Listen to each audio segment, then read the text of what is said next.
السلام عليكم البنات، مرحبا بكم في قناة حلويات وأطباق بسمة. اليوم راح نديرو البراج ولا المبرجة، كل واحد كيفاش يعيط لها في الولاية تاعو.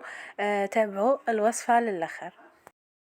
نروحوا للمقادير. نحتاجو كيلة تاع سميد رطب، نضيفو عليها كيلة تاع سميد يكون متوسط، ونضيفو عليها كيلة نتاع الفارينة.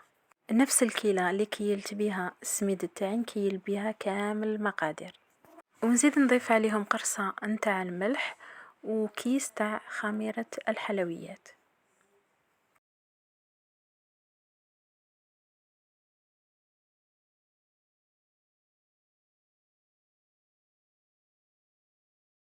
بعد ما خلط المكونات كامل الجافة مع بعض، نضيف عليها كاس تاع المارغرين اللي كنت ذوبتها، ولا كاس تاع سمن كيما حبيتو. والكاس اللي كيلت به السمن كيلت به كامل المقادير.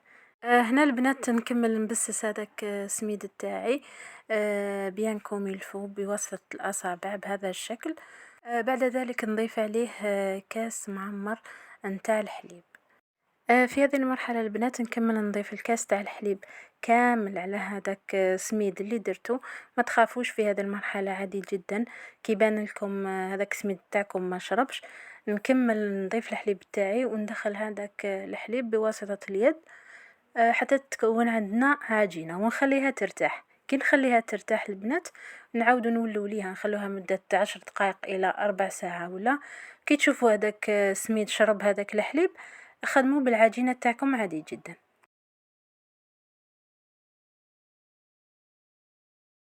بعد ما خليت العجينة تاعي تريح، نروح نخدم الغرس اللي نقيته قبل، نحيت له هذاك الحجر اللي فيه.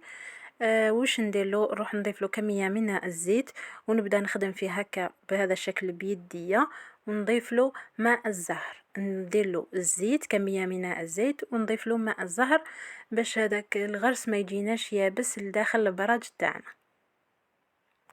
هنا بعد ما شربت العجينة تاعي هذاك الحليب، شوفوا البنات كيفاش رجعت نشفت، رجعت عجينة نورمال.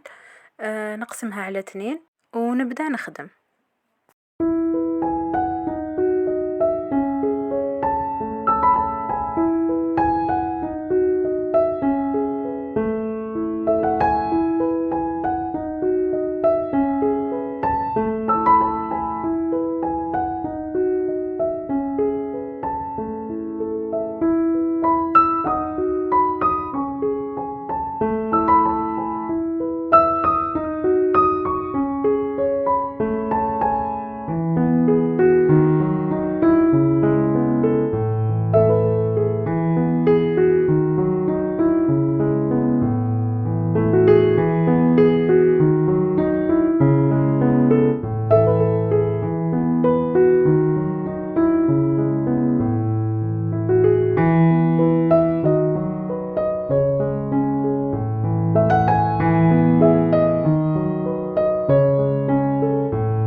هذا هو الشكل النهائي تاع البراج تاعي، جاو يهبلوا البنات. ان شاء الله تجربوهم ودعموني بجمع واشتراك بالقناة فضلا وليس امرا.